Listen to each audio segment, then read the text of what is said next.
Hello friends, welcome back to our YouTube channel Roohi classes. आज का हमारा टॉपिक है एकात्मक सरकार के गुणों और अवगुणों की व्याख्या कीजिए। वीडियो स्टार्ट करने से पहले यदि आपने अभी तक हमारे चैनल को सब्सक्राइब नहीं किया है तो कर लीजिए, ताकि आपको ऐसी यूजफुल वीडियो और भी मिलती रहे। आज इस वीडियो में हम जो टॉपिक कवर करने वाले हैं वो है एकात्मक सरकार से आप क्या समझते हैं, परिभाषाएं, एकात्मक सरकार की विशेषताएं, एकात्मक सरकार के गुण और एकात्मक सरकार के अवगुण। हाँ तो फ्रेंड्स, फर्स्ट पॉइंट है हमारा एकात्मक सरकार किसे कहते हैं। तो एकात्मक शासन प्रणाली उस शासन प्रणाली को कहते हैं जिसमें राज्य की संपूर्ण शक्ति एक ही सरकार में निहित होती है। मतलब कि राज्य की जो भी शक्ति है वो किस में निहित होगी, एक ही सरकार में निहित होगी। ठीक है, और वह सरकार क्या कहलाती है, केंद्र सरकार कहलाती है। ठीक है, एकात्मक शासन में समस्त देश के लिए एक ही सर्वसत्ताधारी सरकार होती है। मतलब कि एकात्मक शासन जो होता है उसमें समस्त देश के लिए क्या होती है, एक ही सबसे बड़ी सरकार होती है। अर्थात कहने का मतलब है कि समस्त देश के लिए एक ही व्यवस्थापिका, एक ही कार्यपालिका और एक ही न्यायपालिका होती है। मतलब कि एकात्मक, नाम से ही पता चल रहा है एकात्मक शासन मतलब कि एक ही सरकार, जो कि तीनों चीज, सरकार के तीनों अंग, व्यवस्थापिका, कार्यपालिका और न्यायपालिका, तीनों एक ही होती है। ठीक, अब हम बात करते हैं हमारे सेकंड पॉइंट पर, जो कि है परिभाषा है। तो परिभाषा में फर्स्ट है जो है डेसी। डेसी क्या कहते हैं, एक केंद्रीय शक्ति के द्वारा सर्वशक्ति का प्रयोग किया जाना ही एकात्मक शासन है। मतलब इन्होंने क्या कहा कि एक ही केंद्र शक्ति के द्वारा सर्वशक्तियों का, मतलब सभी शक्तियों का प्रयोग किया जाना ही क्या है, एकात्मक शासन है। अभी हमारा थर्ड पॉइंट जो कि है एकात्मक सरकार की विशेषता बताइए। तो इसमें कुछ पॉइंट्स हैं, हम उन्हीं पॉइंट्सों में पढ़ने वाले हैं। तो पहला हमारा पॉइंट है शक्तियों का केंद्रीकरण। शक्तियों के केंद्रीकरण में है कि एकात्मक शासन में शासन की समस्त शक्तियां केंद्रीय सरकार में निहित होती है। मतलब एकात्मक शासन में क्या होता है, जो भी शक्तियां हैं वो केंद्रीय सरकार के पास होती है। ठीक है, शासन की सुविधा के लिए राज्यों को प्रांतों में विभक्त किया जाता है और उन्हें कुछ अधिकार और कुछ शक्तियां दे दी जाती है। ठीक है, मतलब कि यहाँ पर शासन को सुविधा हो इसलिए क्या करते हैं, राज्यों को प्रांतों में विभक्त करते हैं और उन्हें कुछ अधिकार और कुछ शक्तियां दे दी जाती है। ठीक है, लेकिन यहाँ पर केंद्र जब भी चाहे इन प्रांतों के अधिकारों व शक्तियों को वापस भी ले सकता है, साथ ही उनकी शक्तियों को जब चाहे घटा और बढ़ा सकता है। इससे क्या पता चलता है कि इन प्रांतों या फिर इकाइयों का जो अस्तित्व है वो किस पर निर्भर करता है, केंद्र पर निर्भर करता है। तो ये था हमारा फर्स्ट पॉइंट, शक्तियों का केंद्रीकरण। सेकंड पॉइंट है हमारा प्रभुसत्ता। प्रभुसत्ता में क्या है, तो एकात्मक शासन में जो प्रभु सत्ता रहती है वो केंद्र में ही निहित रहती है। मतलब केंद्र सरकार के पास ही जो है वो रहती है। विशेषता का हमारा थर्ड पॉइंट है लिखित और अलिखित संविधान। तो एकात्मक शासन में जो संविधान है वो लिखित भी हो सकता है, अलिखित भी हो सकता है। यदि हम देखें तो इंग्लैंड का जो संविधान है वो अलिखित संविधान है, जबकि जापान का जो संविधान है वो एक लिखित संविधान है। अब बात आती है हमारी फोर्थ विशेषता की। तो इसमें है एकहारी नागरिकता। इसमें ये होता है कि एकात्मक शासन में एक ही नागरिकता होती है। इंग्लैंड में नागरिकों को एक ही नागरिकता प्राप्त होती है। मतलब कि एकात्मक शासन जो रहता है इसमें नागरिकों को कौन सी नागरिकता प्राप्त होती है, एक ही नागरिकता प्राप्त होती है। विशेषता का अगला पॉइंट है एकहारा शासन। मतलब कि एकात्मक शासन में एक हारी शासन व्यवस्था होती है। इसका मतलब है कि इसमें एक ही विधान पालिका, एक ही कार्यपालिका और एक ही न्यायपालिका होती है।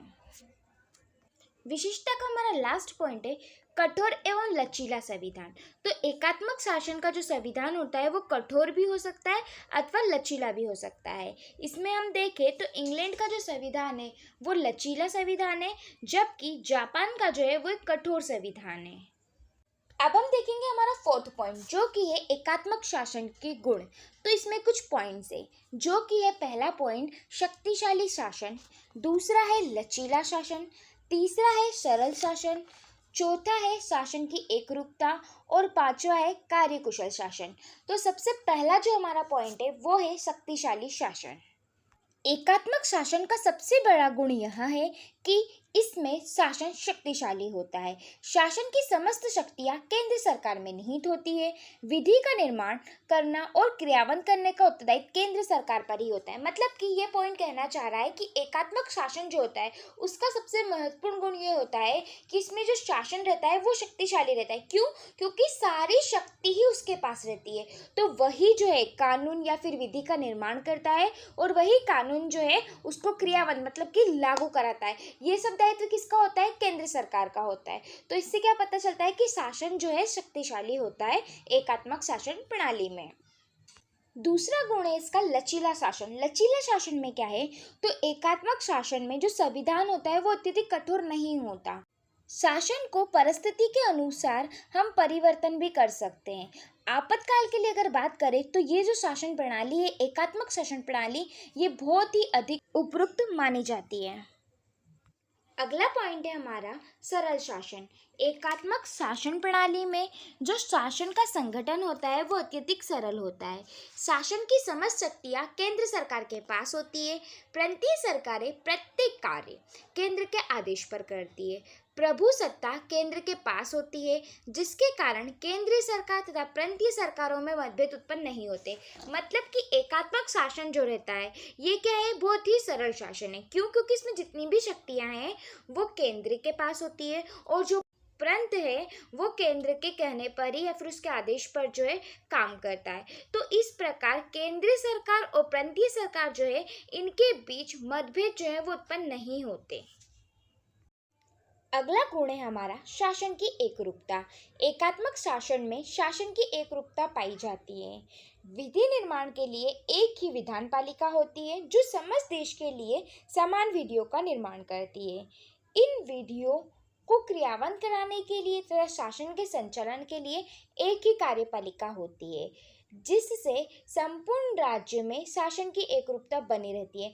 मतलब कि इस पॉइंट का मतलब ये है कि एकात्मक शासन प्रणाली में क्या होता है कि विधि जो बना रही है, निर्माण कर रही है विधान पालिका, वो भी एक होती है और इस विधि को जो लागू करा रही है कार्यपालिका, वो भी एक होती है।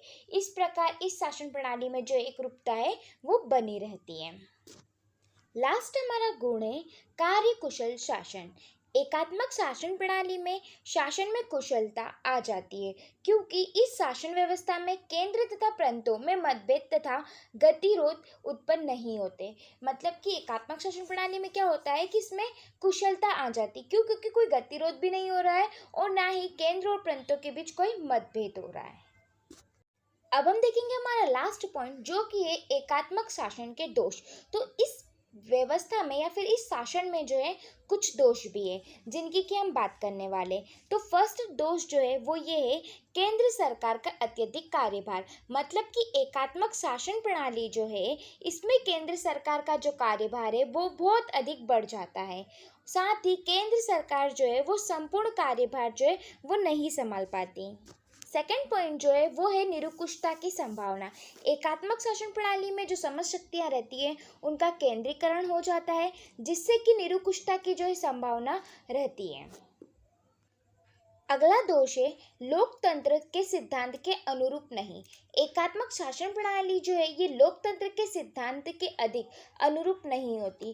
क्यों? क्योंकि इसमें जो है सत्ता का केंद्रीकरण होता है। हमारा जो क्वेश्चन है एकात्मक शासन प्रणाली वो यहीं ख़त्म होता है। आई होप आपको वीडियो अच्छी लगी हो। इसमें बहुत ही इजी लैंग्वेज का जो है यूज़ किया गया है। Thanks for watching this video.